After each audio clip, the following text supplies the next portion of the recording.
কিন্তু এই সাগরের মধ্যে টনের টন খানা আল্লাহ পাক মাছ ধরে খাওয়াইছে,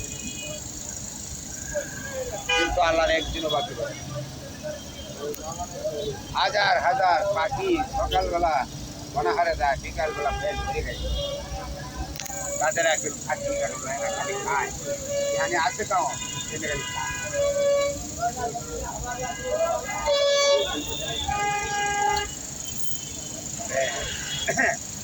আমাদের সেইখানেই বোঝার দরকার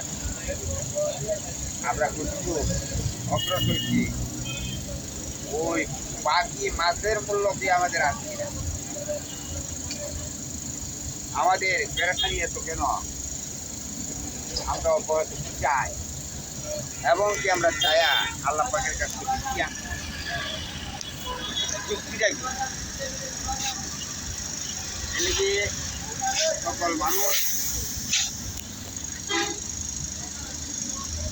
একান্ত এই মহাদেশের কথা বলবো, বাংলাদেশ এই মহাদেশ